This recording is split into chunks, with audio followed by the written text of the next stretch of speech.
The unburied dead, the unburied dead are coming back to life, are coming back to life. My name's Mark Warman. I'm Darren Kirkpatrick. And we get paid to bring dead cars back to life.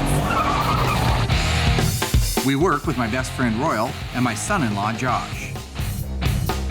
We search far and wide to find how a car was built, where it spent its life, and how it died. After that, we bring it back to look exactly the way it did on the day it was born. If we don't kill each other. You shut your mouth before I actually punch you out. Can I leave a handprint on your face?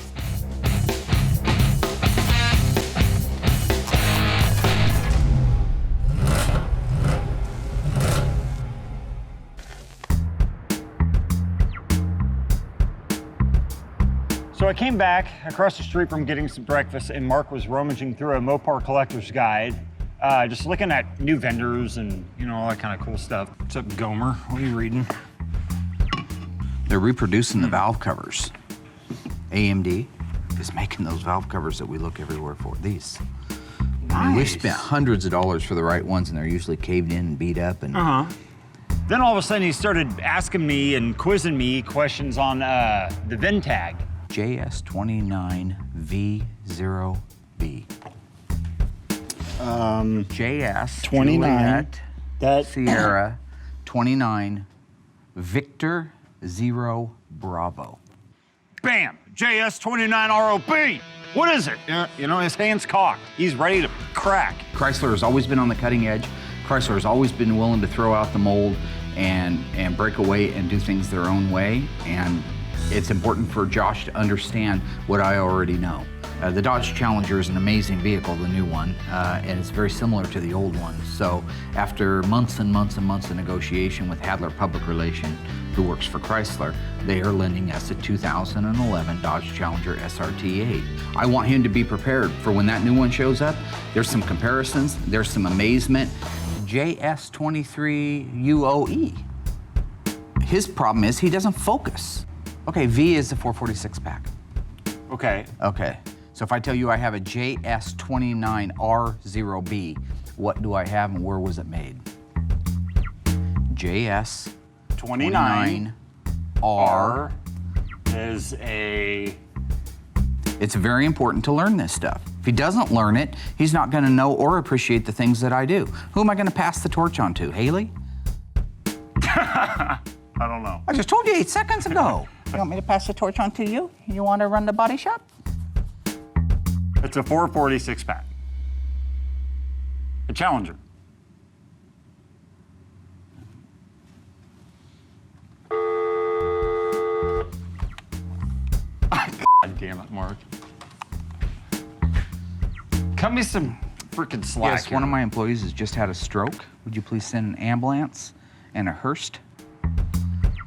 What kind of car, what engine, and where was it made? I don't know where it was made. R is not Hamtramck, Michigan. Where is it? I don't remember. As soon as possible, please. I think we're losing him. He's being condescending to me because I don't know these things. Give me a J. What is it? It's a Challenger. S. RT. 29. SE. R. 426 Hemi. Very nice. 0. 1970 Hamtramck, Michigan. There you have it. You know, I totally get what Mark's trying to do here. I do. I just don't understand why right now. When that Dodge Challenger rolls in here from LA, I don't want Josh to run out and jump up and down because it's black or shiny. I want him to jump up and down in amazement after all the things that I've taught him on the 1970 Challenger and say, wow, this is amazing. This is a duplicate of the original. It's a brand new season of Graveyard Cars, and we are all very excited. We've got some really great cars that are still here from last year that we're working on finishing up, as well as considerable amount of new cars coming in. This year we got the 71 Cuda triple black 4-speed homage to Phantasm car painted. And we got the 71 Dodge Charger 446 pack automatic triple green ready for final assembly. The 70 sunroof Challenger car, all of the bodywork is done and primered and blocked and ready to paint. The bolt-on pieces, such as the fenders, the doors, the hood, and the deck lid, they're all pre-painted black and ready for their final coat at FC7 Plum Crazy Purple. And the 1970 Plymouth Cuda from Mark and Elena got disassembled and sent off to the Dipper in Portland. So we expect a phone call back on that at any time. And of course, we're still working on the 71 Cuda 446 barrel 4-speed, the Phantom Cuda. And it was sent off at the end of season 1 to the Dip Company up in Portland.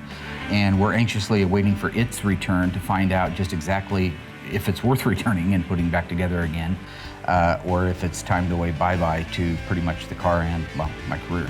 We've got a Charger Daytona coming in from New York City. We've got a Plymouth Superbird coming in from South Carolina, a 69.5 A12 M-Code Super B coming in from New York. These cars are starting to flood in. People recognize that we are the best in the business, and we're starting to show the fruit of being the best in the business. If that didn't fill my plate up enough, Josh and Alyssa decided to get married in the middle of all of it. You know, I don't feel bad. I thought I was having a heart attack a couple of minutes ago. My left arm went numb. I lost thought for a few seconds, started mumbling some kind of gibberish. And so all I had to do was get to the shop, put my tuxedo on. You know, everybody was pretty amazed. You're welcome. So once I got dressed up in my tuxedo, it was time to get back in the car and head out to Alyssa's to pick her up for the wedding. Hey, Hi. How's it going? Good. This is my daughter, Alyssa. She's beautiful today. Thanks. Today. Good. Well, no, she always What was wrong with yesterday? Yeah, you look gorgeous. Looking good, yeah. Okay. She looked beautiful, you know. She looked as stunning as you would expect one of my spawn to be. So you excited? Nervous? Yeah. You eat today? No. You gonna puke? Yes. Awesome, let's roll. So just remind yourself that this is about me and Josh. Alyssa's immediate response, of course, is this isn't your chance to do your comedy or to showcase something or talk about whatever you do. it's about the union of two beautiful people. Oh, Mike, don't go overboard because then I know you're going to embarrass me. So we're driving back from Springfield over to Eugene where the wedding's going to be held, and Alyssa gets a phone call. Hello? You're going to have to go, we have to go to Walmart and we have to get cups and plates, right? And it turns out that nobody thought to have plates, napkins, cups, and stuff like that. This is why we did this 3 hours ago. Nobody had even thought about it. Well, who the hell's gonna go in and get them? You are. In a tuxedo and Walmart? So we have to stop at the store while I'm sitting there in a suit looking like royalty. I stand out like a diamond in a goat's ass. Burning through the aisles, looking. I finally find everything that I need. I stuff it all up in my arms and I head to the checkout counter. Yeah, I'm less than happy. Went up, waited for 3 or 4 mutants in front of me to get their stuff. Got my products paid for, got back in the car, and its destination, Rose Garden. It was time to walk my daughter down the aisle. I looked good, meaning we looked good together as a team. My heart was racing through my chest the whole entire time when I was waiting for Alyssa to show up with Mark as she was being walked down the aisle. And all of a sudden, like, my knees just started to turn to jello when I did see her. All of a sudden, it just like hit me like a ton of bricks. I'm getting married! Wedding was great. Very short and to the point. Just like a wedding should be. Don't drag it out forever. I think that this is another example of if it's not about Darren, Darren's not interested. No, I thought Mark did real well. He didn't lose a daughter, he gained a son-in-law. And we all love Josh. He needs to borrow a branch from my tree where it's, you don't have to bogart the microphone. You don't have to hog the camera. You can share in other people's joy. Love is not breathlessness. It is not excitement. It is not the desire to mate every second, minute of the day. My dad's a really tough person to be around and he makes every situation about 10 times worse than it needs to be. It is not lying awake at night imagining that he is kissing every cranny of your body. What? Did y'all catch that one I did? Did you catch that? Is it rock? Is it? Is the best one? Yeah. He said it was the best one.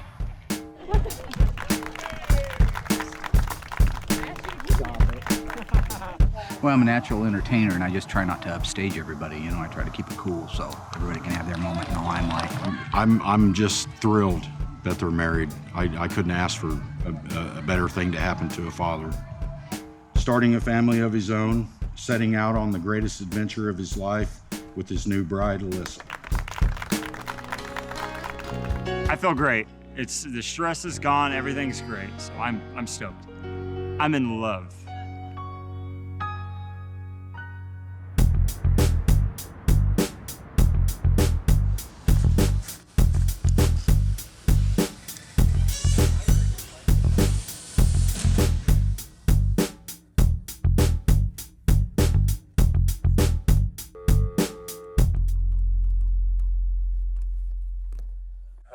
Hey, the 71 just got back from Portland. Oh, it did? Yeah. I think I would like to get everybody down here right away, and we need to figure out where we're at. So the 71 Cuda just showed up from the Dipper up in Portland. We've been waiting all summer for it to get here. It doesn't look like any more metal's removed from it, which is a good thing, but we can see everything now. I'm surprised the metal's still pretty dense. When we got the 71 Cuda back, the 446 barrel from American Metal Cleaning up in Portland, I was pleasantly surprised that all of the metal it went in the vat with, it came back out with. A little thin up there, a little bit. From a structural standpoint, it was no worse than I thought it was when we first took the car on. Kept the battery Some cable, areas too. are better than others, so. So we're standing inside there assessing the condition of the car. I'm there, Royal's there, Josh is there. Guess who's not there? Have you seen Darren at all? Has Darren called you? Has Darren called you? This is one of the things that I just hate about him. He says he's gonna be there, he's not there. He doesn't care. He puts no importance on anybody's stuff but his own. I figured you'd talk to him. No, he just doesn't return phone calls, that's his problem. So I'm searching around for Darren. The guys are searching around for Darren. We don't see him anywhere. We look out front, his car's there. Huh, that's weird. I tried calling him, no answer, but that's typical for Darren. One of the guys on the camera crew says, hey, isn't that Darren over there? I look up, and he's at the garage sale next door. Is that actually him over there? Yeah. Hey, Darren.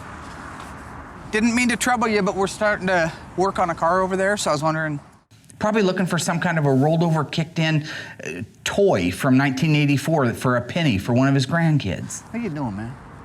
So does the fact that we need to get some cars done today mean anything to you? Does it matter to you at all? Yeah. Just go to work. What I want to know is if we can save any of this frame rail, and if so, where we're gonna splice it at. Like right there, I think there forward, I could fix that. And when you have a car that's this bad, it's just imperative that you save as many pieces of the original metal as humanly possible. But I think we can save the outer one. Then we could put the nice new quarter right up against it and use it as a form to fit the quarter too. And this roof is just gonna be heat shrink, dolly and hammer, heat shrink, dolly and hammer. You know, after the car's been back now and I've had a little bit of a chance to look it over very carefully with good lighting and crawl around it, it's obvious to me that the car is a little bit better than I thought it was when I started. I was worried that when it came back it would be worse, so I had put in my mind a lot worse of an imagination of how it was gonna come back. But now that it's actually here and all the paint's off of it, it's better than I had hoped. Did you find anything good in the car left? Truthfully. Well, this is going to be a very difficult car to repair. This car's got more wrinkles than a Shar-Pei. There's not gonna be anything left of the car that's original. You thought when it came back from the Dipper that all the metal would actually be straight again too. I honestly think Darren is trying to be a pain in the ass. Jeez, what a piece of junk. It's not too late to not start. I think he does know that the car is actually gonna turn out very well. I think that Darren is equally as happy as I am about the project. The car will look great, but what expands, not only mentally or physically, but what is it gonna do to the people that are working on the car? That's what I'm worried about. Anything's possible. Is the glass half empty or is the glass half full? Depends on how you look at it and how hard you're willing to make it work. The fact is, this car is very restorable, and yeah, it's a lot of time and a lot of money, but we're gonna do it. That's what we get paid to do. You may not like it, but that's what we get paid to do. Just yep. That looks mental, man. And leave a bruise on your forehead? That's coming out of somebody's chest. Cool.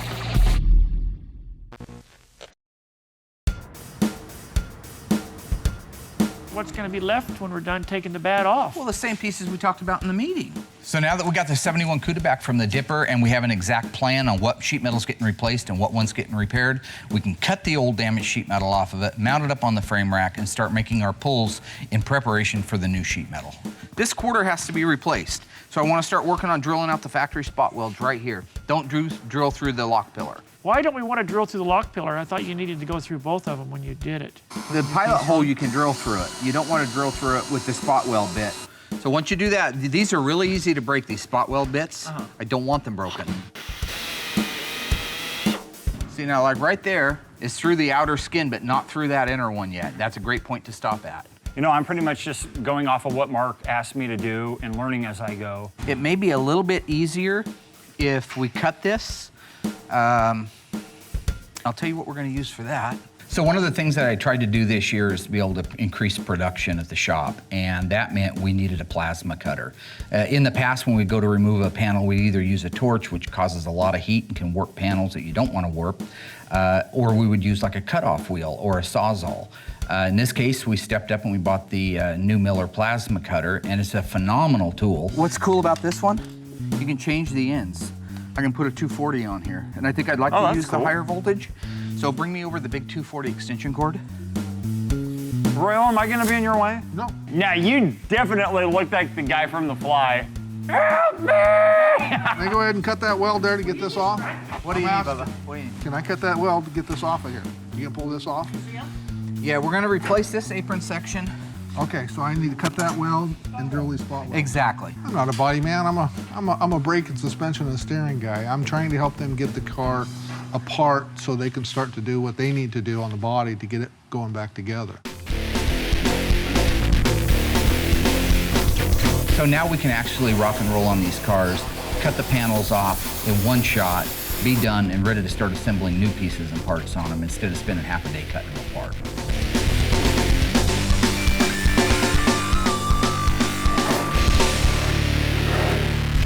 I think it's going really well today. We're making a lot of progress on it. Just took a few minutes to get the quarter off with the new equipment, so we're making a lot of ground up fast. We should have both quarters, wheelhouses, and front aprons off there in an hour or so. What about just a straight cut from... If you can cut right on it, that's fine, yeah.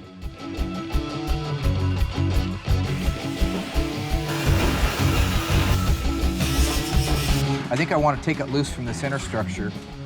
I think I'll save this in this. Once they're off, they're not that bad. I could dolly these out.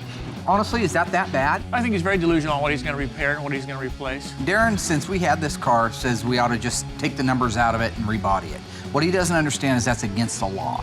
Now, he'll say that's not what he wants. He'll say, well, just replace every panel you're taking off. The problem with that is when you're done, if every piece of sheet metal is new, you might as well have rebodied it. What's the difference? Once you cut it out, what difference does it make if it's off this car or another car? This is the original upper deck panel. It's not gonna make any difference when it's Then done. why don't we just cut the numbers out of it and put it in the nice 71 out back? That's what I wanted. Why don't we do That's that? a rebody. You butcher. No, this is never... Anybody need a pound of bacon, go see Darren, because he's our local butcher. I know I can fix the metal. I have the talent and the ability to fix some of the metal, and I'm going to fix some of the metal. So when I'm done, I want to retain as much of the original sheet metal as possible. This panel is good, and it started life in 1971 right there, and that's where it's going to end its life, is right there. You don't like it, go somewhere else. That's what I do. I listen to the both of them, but sometimes I think that they should just both shut up and try to work together on getting some stuff done. Everybody just needs to have a little faith.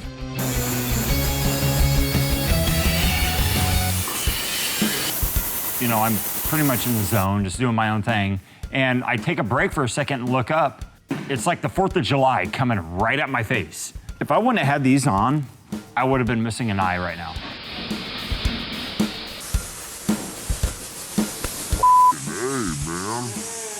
God, he's just an animal with that. They don't care about anybody else as long as they're not getting sparked. Jackass!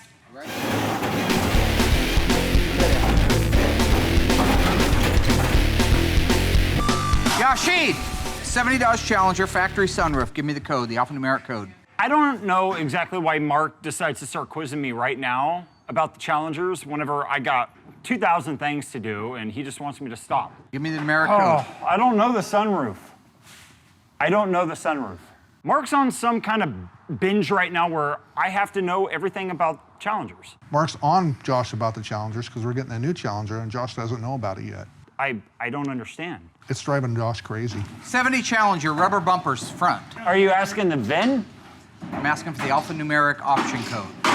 There's no rubber bump on a 70 Challenger, okay? It was all steel. It's only available in 71. Oh, okay. This is like one-on-one time that we've never had.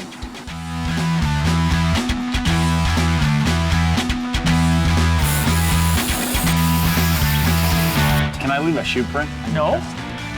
Can I leave a Can I handprint? leave a bruise on your forehead? Can I leave a handprint on your face?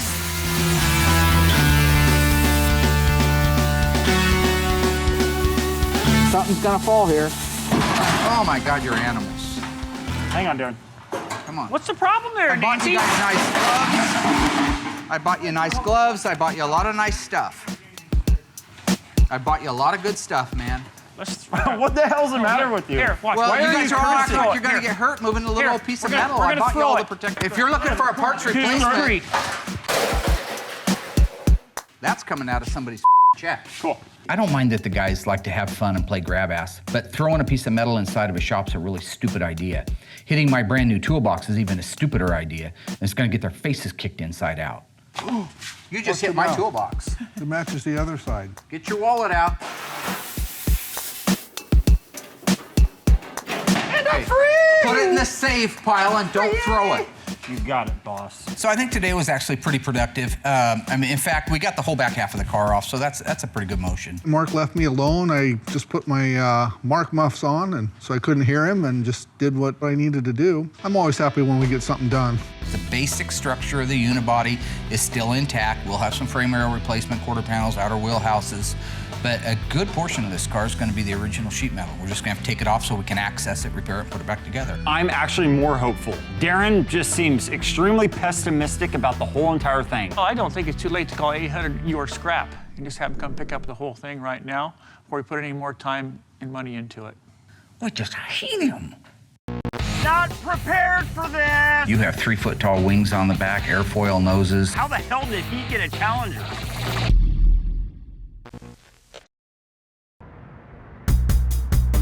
So the second Josh shows up, I immediately put him to work on studying the 71 Dodge Challenger factory shaker car.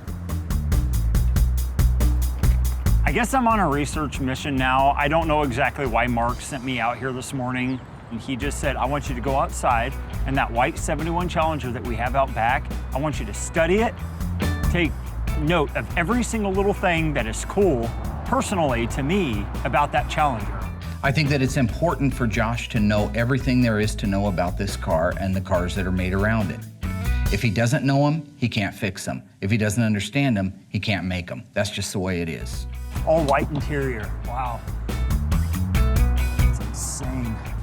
Rally dash to have everything packed into 4 circles. Here you have your gauges for your fuel, your alternator, the temperature, and the oil pressure, and clock. You know, this is a great subject for Josh to go out and study. It's got a lot of factory really cool options, everything from the bulge hood, which is actually standard on the RT, to the rally dash, to the rear spoiler optional, the flip-top gas cap. Rally dash, all circular gauges. And the flip-top gas cap. Oh, whoa, hello. There's some Hornets there. You know, any car, of course, has a gas cap, but everything is still stylish, down to the gas cap. Wow! Whoosh! Groovy flip-top gas cap. It's freezing out here for one. I'm in shorts for 2.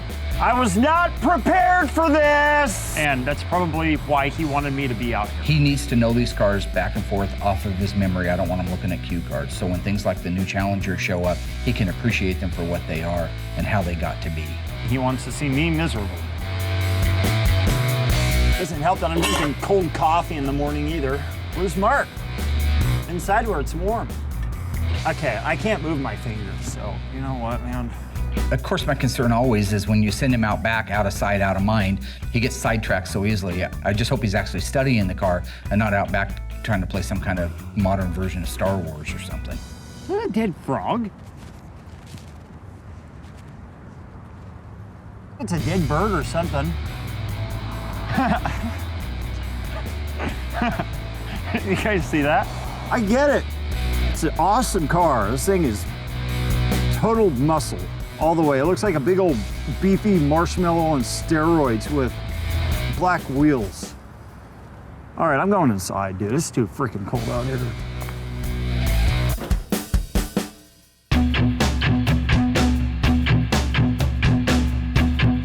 The Dodge Daytona is one of the coolest cars Chrysler ever built. It was their car to qualify at NASCAR. If you were going to build a car and race at NASCAR back in 1969, you had to make at least 500 street versions of the car that you'd like to race at the track. Most companies, that deterred them from getting too far out there with airfoils and wings, but you get into a Charger Daytona and a Plymouth Superbird, you have 3-foot-tall wings on the back, airfoil noses. They were an amazing testimony to how much a manufacturer believed in their product back in the day.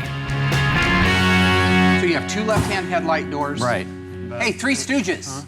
Tom Partridge. Oh. Hey, what's up, man? Hey. I'm Tom Partridge. I'm from Angola, New York. Nice to meet you. Nice to meet you. Hi, how are you? I just wanted to come and see the shop and see, what you guys thought of the car and say hello. So Tom, the owner of the Daytona, flew all the way out from New York to visit with us and share really the story of his life. I always loved the wing cars. When I was a kid, I didn't know what they were. I just thought they were a big, cool car with a big wing. And I loved them so much that I was in this group with my dad called the Indian Guides. And we built Pinewood Derby cars, and I had him actually make me a Pinewood Derby car with a big wing on the back. And then a few years ago, I was thumbing through the internet and typed in Project Daytona, and this Daytona came up. No motor, no interior, but it's got the wing, it's got the rear window and the rear window trim, because I know those are, extremely difficult, if not impossible to find. This was something I didn't want to lose. So the day Tom showed up, we all went out to the shop and walked around his car, acclimated ourselves with what he knew about it. I think he was very informed when the day was over, and I certainly know I was. What we're seeing here is somebody's knocked that back out again. Oh, okay. This is all, at one point, was caved down. To get this quarter panel to buckle up like this and cause that, that frame rail would have been destroyed. After coming out here, seeing the awesome facility that's here at the shop, everything that they have, the way the guys joke and work together, all the guys are great. Josh, Royal, Darren, a little sketchy about him. But, the expertise, the knowledge, just in casual conversation, it's just amazing to me. So I'm just looking forward to the work and the expertise that Marks has to do this car for me. I'm excited. We're going to make his dream come true, and it's going to make my dream come true as well. It's not very often when you get to work on a real Daytona Charger. It's great to be part of such a neat project, be able to help somebody realize a childhood dream. I guess in some ways, I think people will come up later and they say, well, you're the dream man. Your license plate should read the Dream Maker or something. So you can drive down the road and Dream Maker, like that. Yeah, I make dreams come true. It's a huge surprise for Josh. Dude, I need your help. This Challenger's gonna look sick. No, I'm just pretty much hating everybody. No, you're not gonna drive it.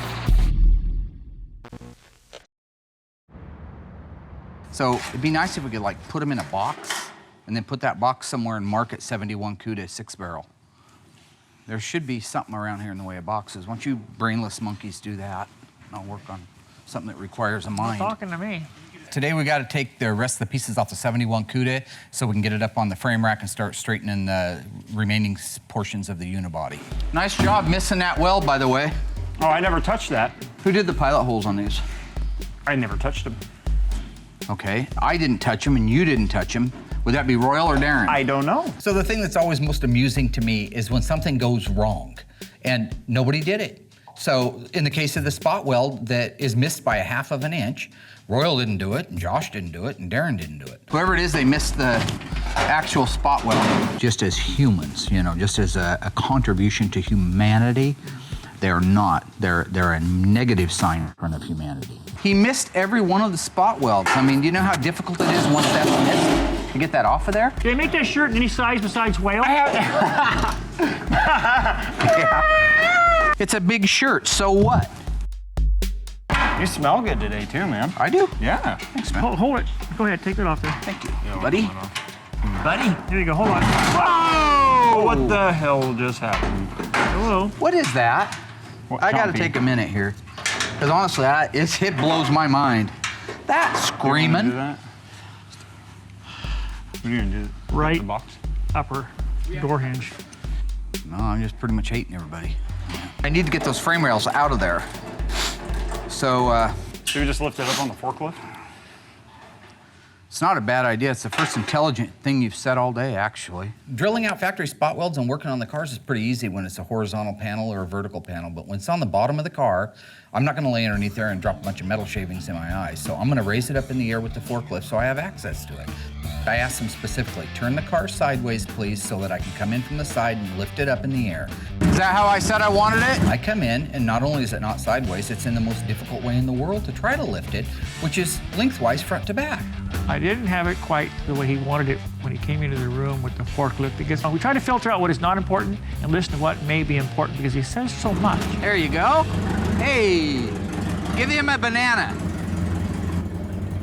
I'm sorry, but just today I didn't take my anti-lunatic pills. What I'm trying to do is I'm trying to reverse the process that the factory did when they installed all this sheet metal. I want to take it back off in the same fashion. Instead of welding it into place, I'm drilling out the spot welds that they welded it into place with.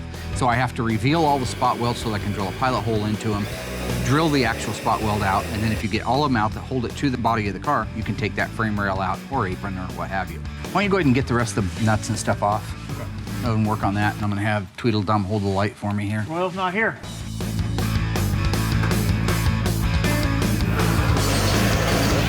There's just a lot of spot welds. You can hold it all into place. It's just a lot of work, monotonous work. Nobody wants to do that kind of work.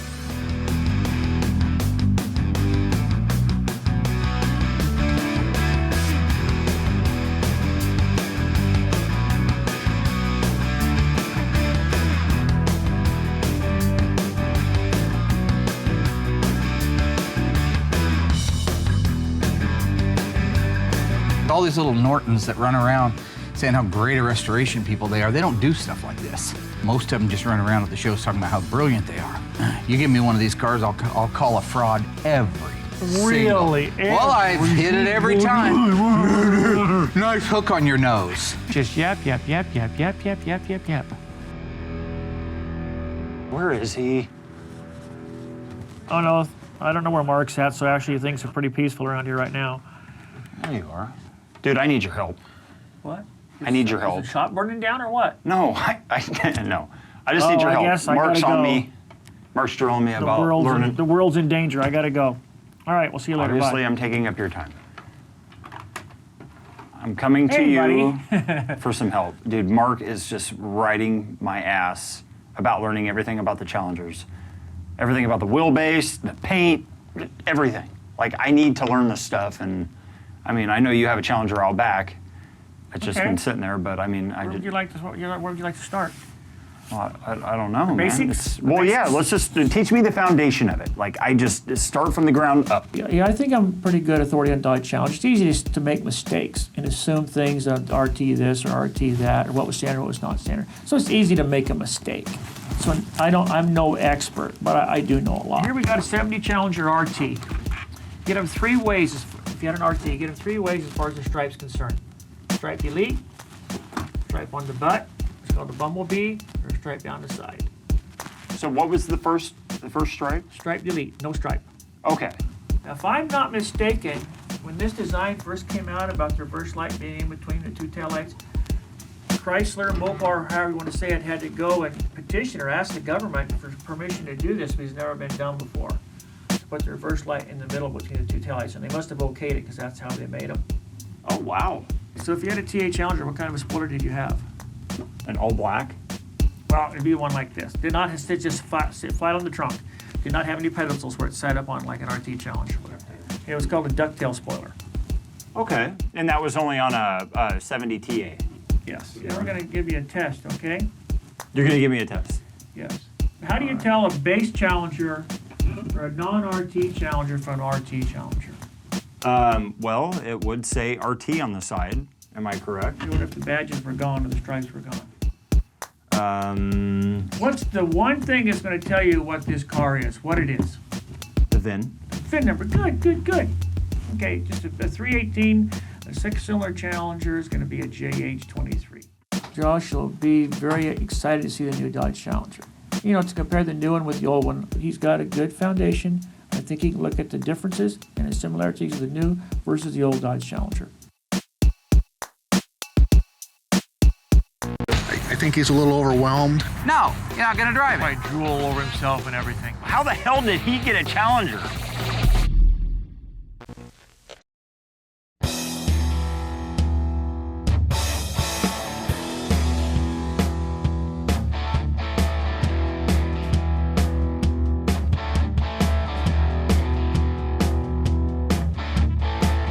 I had always envisioned the Challenger with tinted windows. They just give it an ominous look. It completes the lines of a car. So since the Challenger showed up before the guys did, I made a quick phone call over to Trifer to see if there was any way they could sneak it in. And they said, yes, bring it over right now, we'll do it. How you doing, Mark? Good, how are you? Good. Good. My name's Tristan. Me and my wife Jen own Trifer Glass and Tint. We do a little bit of everything. Obviously window tinting, auto glass. Performance lighting and headlight restoration. I'm just not sure exactly. I mean, I'd like to be as pitch black as humanly possible, but... We can do that. State of Oregon, the legal limit is 35%. Dad, I don't care if they're too dark, write me a ticket, right? I mean, the important thing isn't being able to see where you're going. It's more important of how cool you look getting there. I say we do the 5%. Let's get it on, man. All right. All right. I'll pull it around and get started.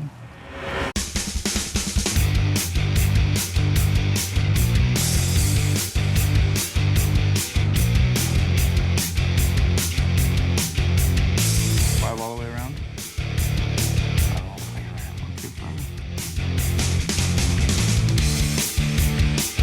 around. My name is Scott Young, and everyone calls me Tex.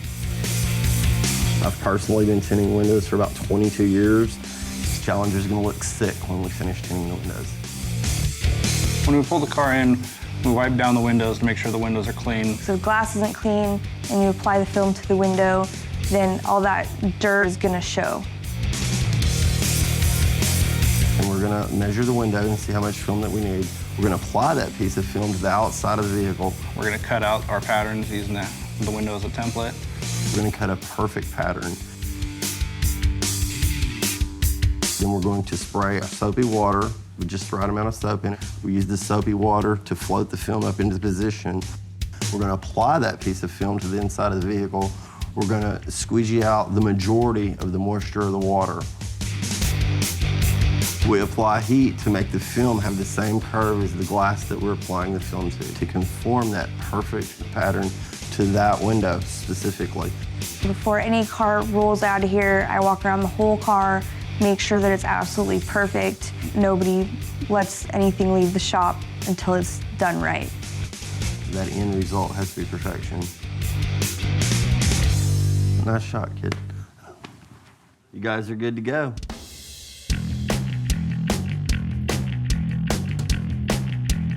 When the car rolled around front after having the windows smoked out in it, it was show-stopping, breathtaking.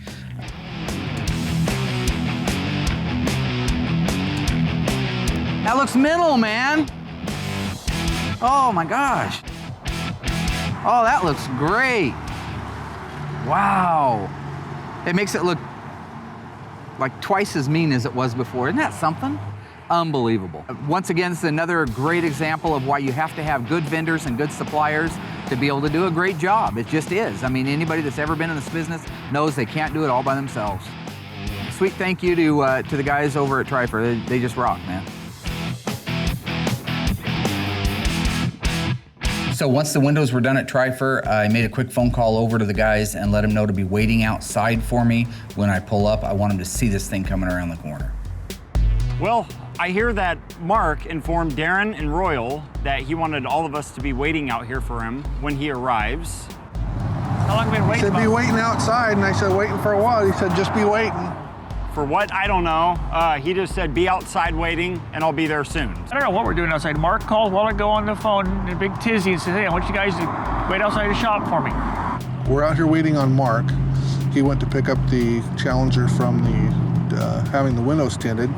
Oh, I forgot. Is that what this is about? He's going to bring the Challenger and show it to Josh. Poor Josh, Mark's been riding him for a week and a half, just, really grilling him about learning about these cars.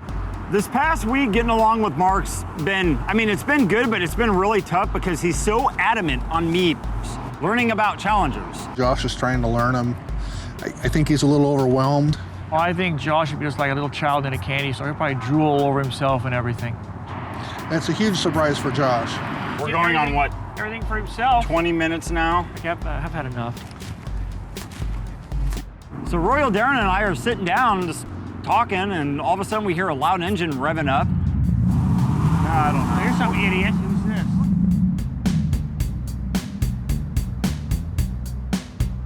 Oh, he's got a customer. And we get up to see what it is, and it's a brand new SRT8 Challenger, and it pulls right in front of us.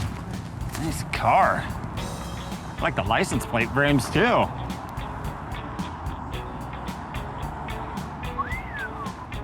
Pretty. Oh my gosh. What the hell are you doing, Know what I'm dude? talking about, fool? That's what I've been telling you about. I didn't know. Is that yours? No way. That's yours. Yeah. Well, This is yours? Ours? This is ours? It's mine. It's ours? Sick.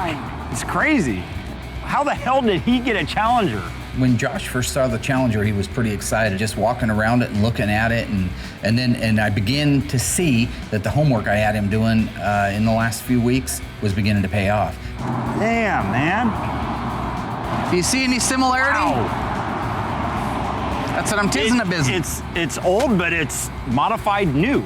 He was making notice of things that he would have walked right past before if he didn't know that those were factory options. And here we are with a car 40 years later with all those factory options on it. I can definitely see why Mark was pounding me so hard about learning about the Challengers now. I mean, the older Challenger and then the newer Challenger. I mean, they both have so many similarities. Oh, it's awesome. Looks almost completely identical. They got the single reverse light, they got the rally dash. Yeah, it's got all the circles right in the rally dash, just like the original. It's got a sunroof, you know, which was optional back then. It's got the bulge hood. It's got the Hemi emblems on the hood. It's got the emblem right there too. It's got the ducktail spoiler. It's got the same style line. The flip-top gas cap, no bee's nest in this one. Yeah, it's good. This thing is awesome. Now that Josh has kind of acclimated himself with the car a little bit, it's already starting the can I please? Why don't you let him take it for a So spin? here's the deal. He's never going to drive it. Here's the deal. No, you're not going to drive it. You're too stupid. You're too tall. You're weird. You have a strange body, right? Darren, tell everybody about what a great week we had at Graveyard Cars. We got the remains of the Cuda back from the Dipper. It's in better shape than I thought it would be. I think it came out pretty darn good. As good as I thought it was gonna. I know you guys were pessimistic, but I think Still are pessimistic, well, actually. that's because that's how you are. But anyway, we got the panels cut off. We got some panels cut off, got it more squared up and everything. It looks a lot better than it did. Very nice. And what kind of a car did we get from New York City? Actually, from Angola, New York. I got a '69 Dodge Daytona Charger. Awesome car. How many of those did they build?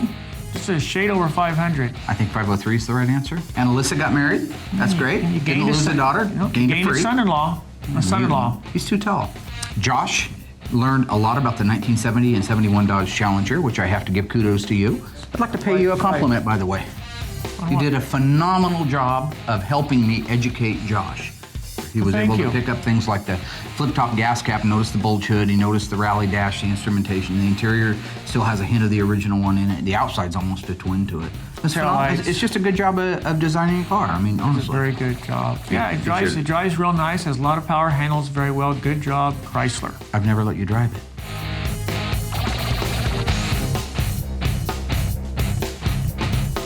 That you know of.